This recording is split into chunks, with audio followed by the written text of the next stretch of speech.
Hello, my name is Lowell Kessel. I'm the Principal Director and Technical Director for Serious Remediation Products. I'll be speaking about reducing the time of remediation at clay and fractured rock sites, or otherwise low permeability sites, by marrying permeability enhancement techniques with remediation chemistry.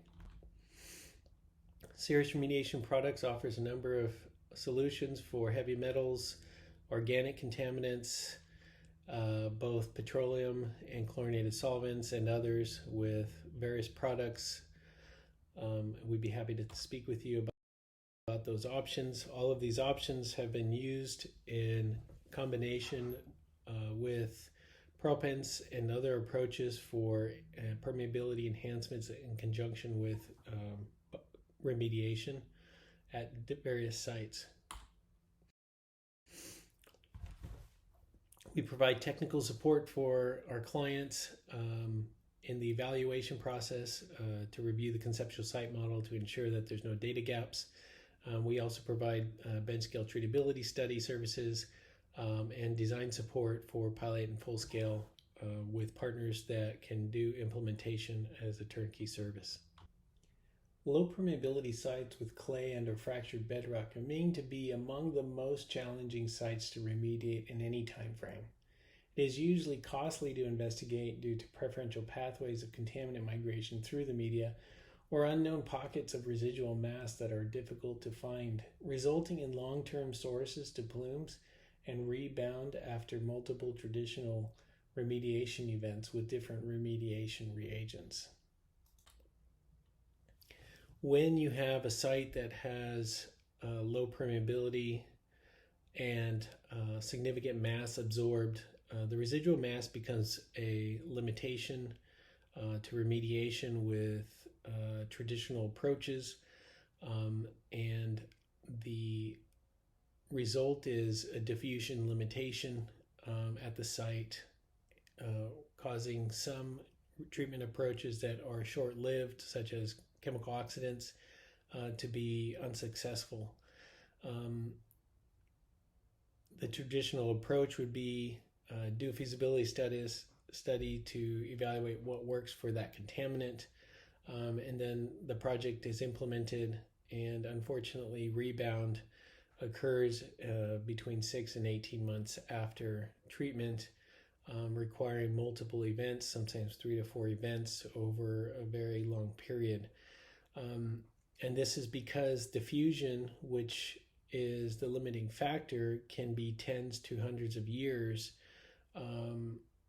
causing concentrations to remain above MCLs and therefore driving continued action. So we need to think about things differently for these sites in order to find a solution to the low permeability problem. So the solution would be permeability enhancement. You can use proppants and or remediation reagents or in combination to create increased permeability through the use of hydraulic fracturing in those low permeability zones. The benefits include keeping the fissures open after injection for VOC migration and or diffusion into those spaces, marrying the correct reagents that have resiliency and long-term performance with the permeability enhancement allows immediate reduction of those VOCs and those fractures, and then increases, and overall that increases the flux rate of VOCs from adsorb to dissolve phase, because there would be a zero sink effect of VOCs moving from the higher concentration in the sorb phase into the low or concentration in the higher permeability fractures. There are many factors to consider when combining reagents with proppants to achieve long-term remediation performance and resiliency. Physical properties of the reagent is one factor to consider to ensure the fracture remains propped, but also not counterproductive. The long-term performance of the reagent is significant because this is a one-time injection event and typically designed to last the duration of diffusion time frame. Understanding the conceptual site model, including soil geochemistry, long-term redox conditions, and potential secondary reactions are all key factors in proper reagent selection and engineering. Such factors are critical for heavy metal impacted sites such as coal combustion residual sites and mining sites. This is an area of practice Cirrus offers high levels of expertise. So let's dive into in situ injections and fracturing, and how do we inject the reagents with the proppants. So there's two types of injections. It's either permeation injection, which is the injection of soluble reagents into soil, and in that situation or in that approach, the reagents are injected at relatively low pressures because the reagents or chemistry is soluble and moving through the soil pore throat without much resistance. However, if you have suspended solids with your reagent chemistry or mixture, such as ZBI, you're injecting into the soil that may not have pore throats large enough. So if it's silt or clay, mostly clay or even fractured rock, you're going to be creating new pathways for the propagation of the injectate, which means you're fracturing the soil and or rock in order to inject the materials.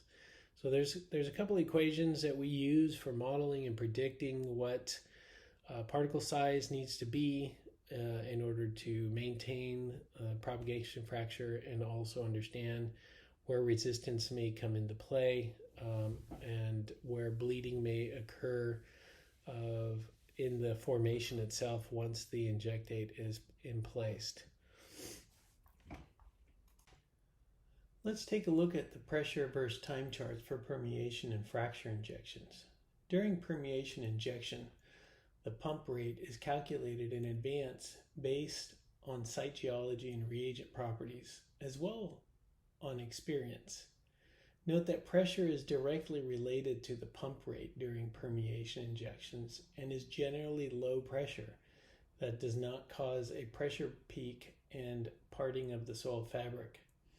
The pressure increases gradually, and as permeation continues and fluid moves further away from the point of injection, there is increased resistance, fluids moving through the pore throats, and as the fluid moves further away, more pore throats are moved through.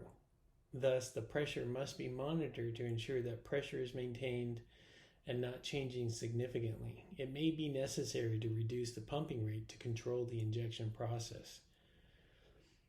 During fracture injections, a pumping rate is determined in order to move the volume of materials required into the fracture plane to achieve a preset design radius of distribution. You will notice that the pressure increases quickly within seconds of pumping, resulting in instant break in the sediments or bedrock at the fracture tip where the fracture propagation begins. The sharp rise in pressure is immediately followed by a sharp fall in pressure and occurs within seconds of initiation. It is imperative that operators monitor the pressure on a millisecond basis to understand that fracturing has started, as well as maintain the pressure during fracturing.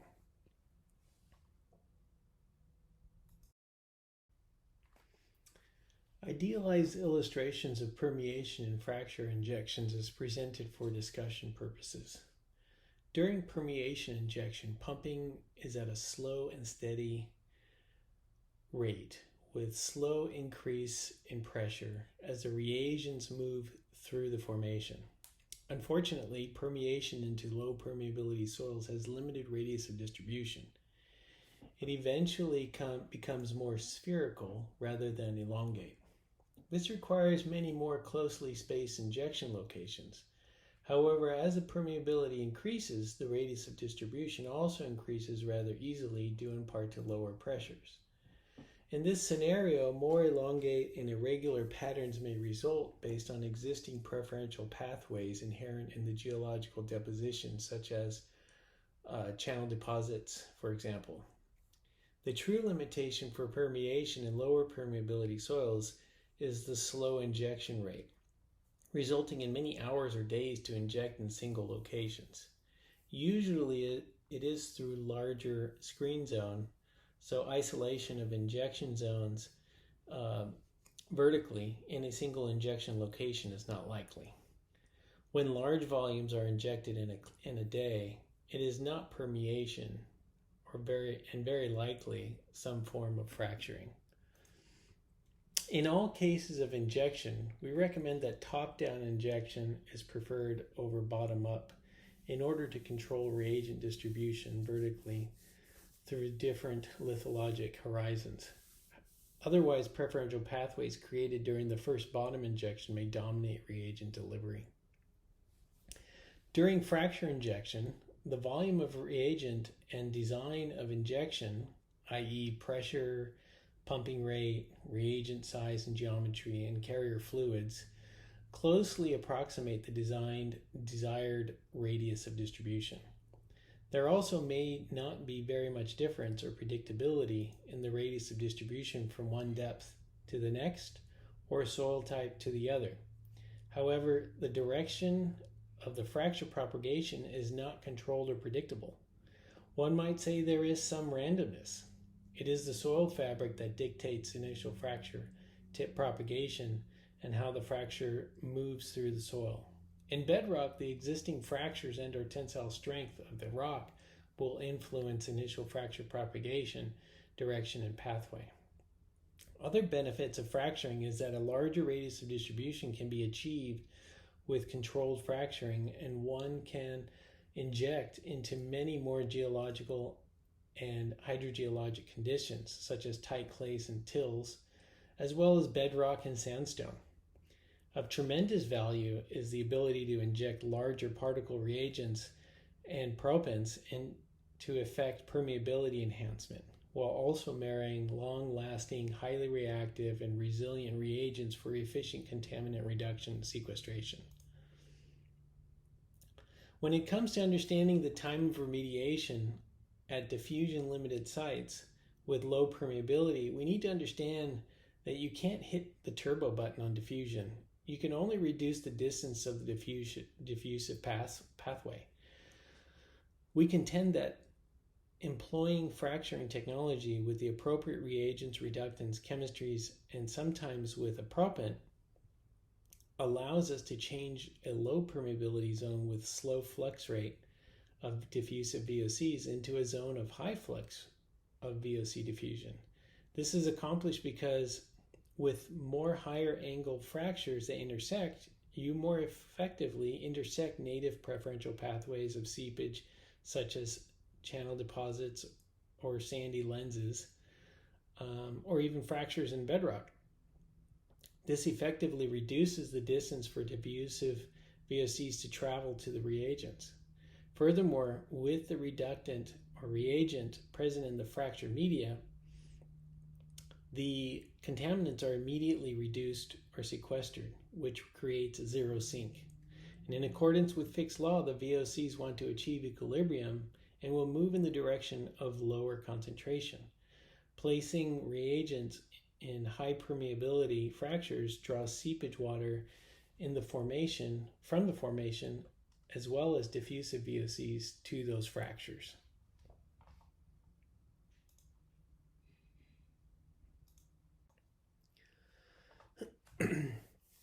This is a tilt metering image of a series of fractures, so you can to illustrate what the fracture planes look like. You can see they're within a single born. There's multiple injection fractures. This image is from a case study that I'll present on, and it's courtesy of CDM Smith and Geotactical Remediation. The increased contact area that can be calculated from fractures is shown here, and what the takeaway here is that By increasing the number of fractures vertically within a single boring, you can increase this total surface area of the fracture in contact with the soil. So again, assuming the same area of impact, same radius distribution, going from 5-foot fracture intervals to 2 feet, 2 or 3 feet, can increase significantly how much contact area you have. And this is true regardless of how you change the conditions, just increasing the number of fracture locations.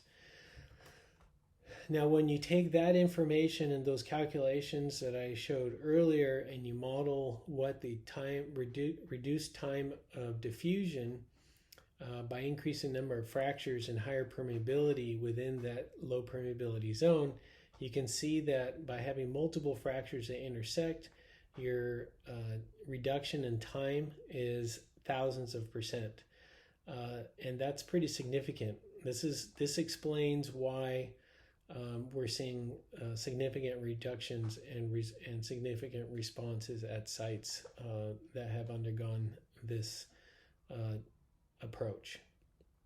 And here's the modeling equation and some of the assumptions put into the modeling results if you're interested.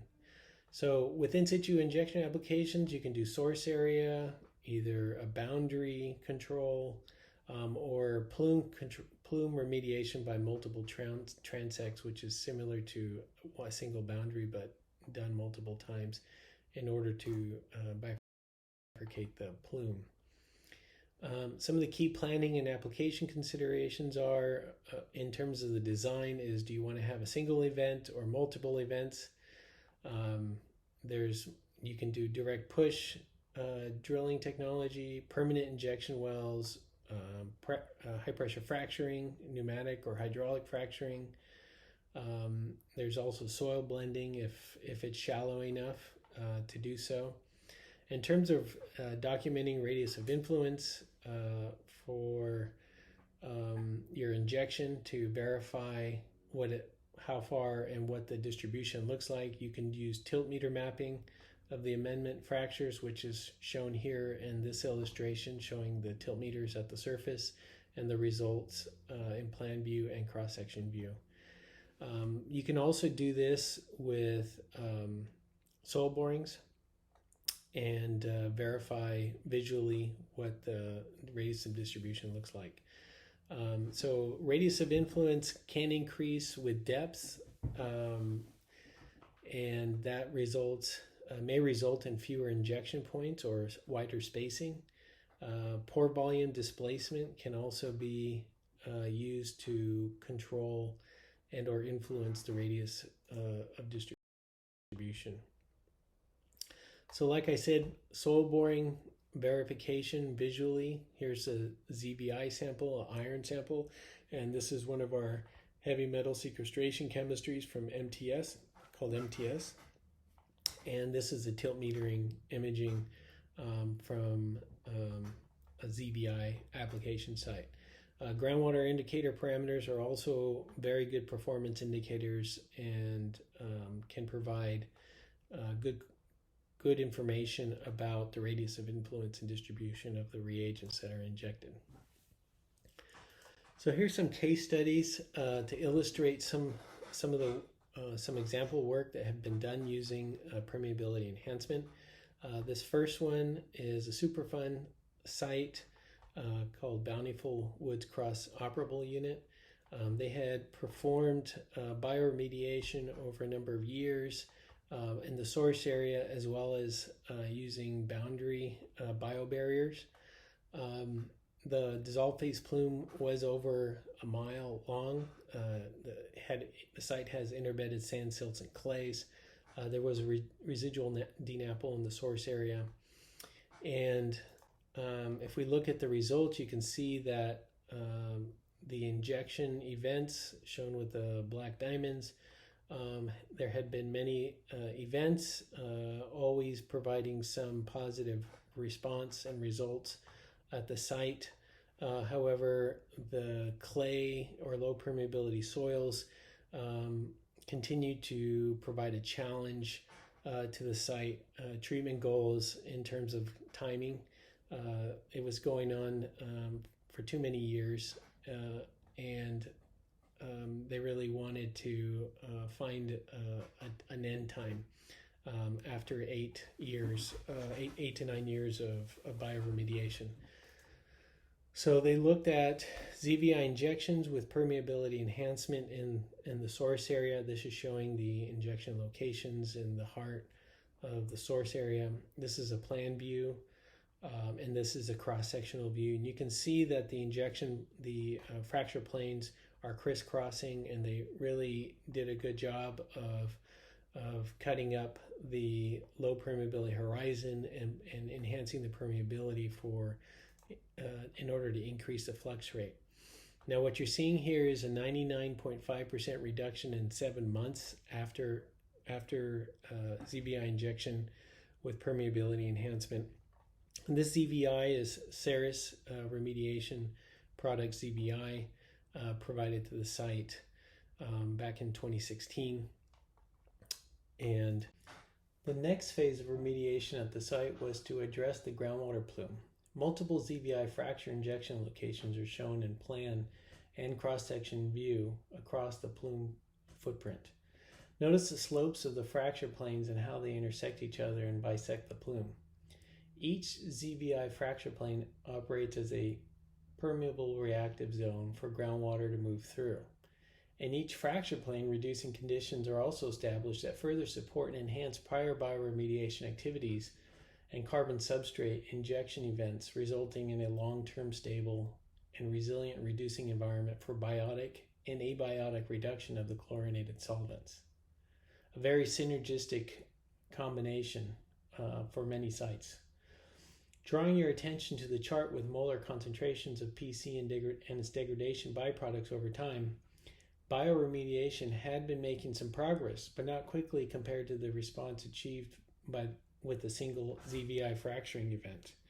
The cis DCE and VC stall observed during bioremediation immediately started to decline, while ethane and ethene molar ratios increased, demonstrating successful performance. CDM performed a cost comparison between ongoing bioremediation biobarrier injections versus hydraulic permeability enhancement with ZVI. While ZVI with hydraulic permeability enhancement costs more than the biobarrier approach, it only requires a single event. The life cycle cost of the project is effectively reduced with higher probability of success, as demonstrated in the performance results.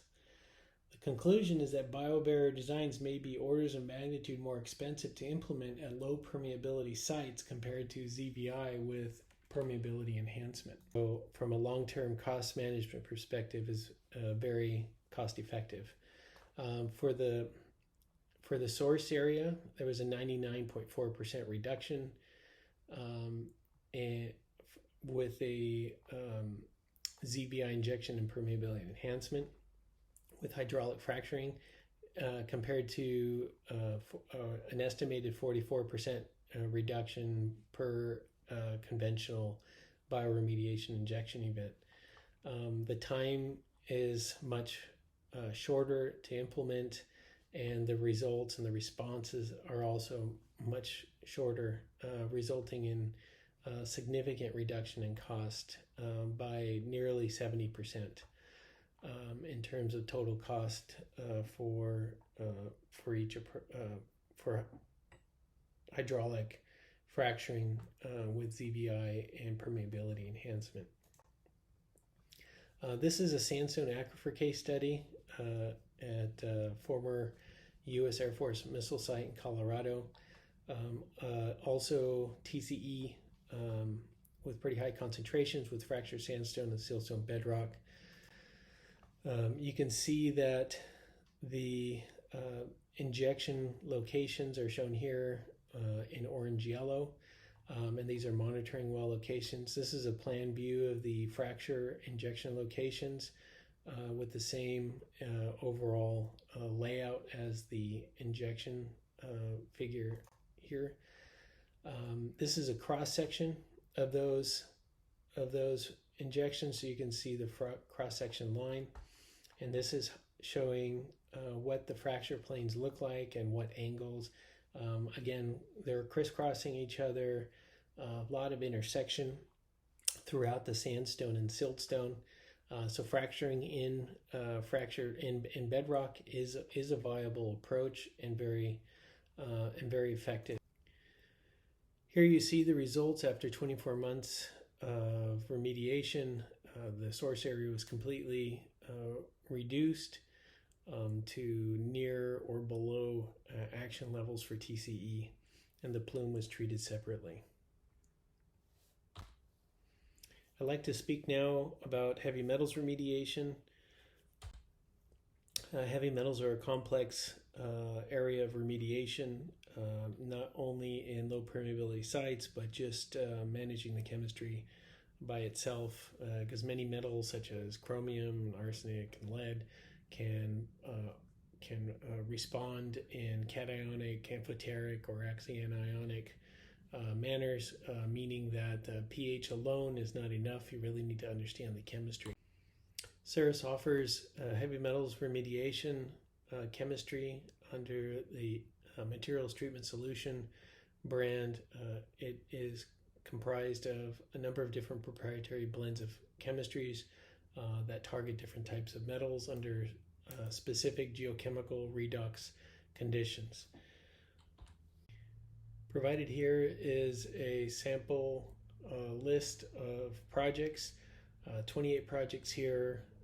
This is not our complete list, but to give you an idea of different kinds of projects with different heavy metals, starting in final leachate concentrations, overall reduction in those specific target metals, testing conditions or testing methods that were employed, soil and groundwater, as well as industrial site and reagent dose percent. So here's one case study I'd like to share. It's a groundwater site that had near surface water interaction resulting in zinc coming from the site, moving down gradient in the groundwater and surfacing in surface water stream. So the goal was to treat both the soil, groundwater, and to prevent surface water discharge. The site plan here is shown to illustrate groundwater flow direction, injection locations linearly aligned with the stream, and a monitoring point, which is a groundwater well. The results in the groundwater are illustrated in the graph, zinc versus pH. We use pH as an indicator for reaction chemistry taking place and the precipitation and reduction of zinc over time. So you can see there's a clear correlation between response and reaction of chemistry and the zinc concentration. Soil borings and corings were utilized to provide visual observation and radius of distribution of MTS in the saturated zone. Only 2 days were required for reagent effects to permeate in the injection zone, providing favorable results for the pilot. There was a desire to simulate long-term stability and resiliency of the remediation approach. So the EPA method, multiple extraction procedure, was employed. This 10 acid extraction test simulates long-term performance, and in this case we were able to predict a minimum of 480 years of performance to be achieved with this injection and remediation approach. For the full scale, 45,000 gallons of diluted reagent were injected in 63 locations over a 4-week period. Soil reduction of zinc was 97%. And 83% of the post-injection soil samples SPLP results were below detection limits. With regards to groundwater, you can see that there was a reduction in groundwater and that surface water discharge decreased by 50 to 70% within the first year. and surface water goal was achieved within 3 years. No further action was obtained for the site for soil. However, continued groundwater and surface water monitoring would need to be maintained. I'd like to thank you all for your time, and please contact me if you have any questions or wish to have an evaluation done for one of your sites.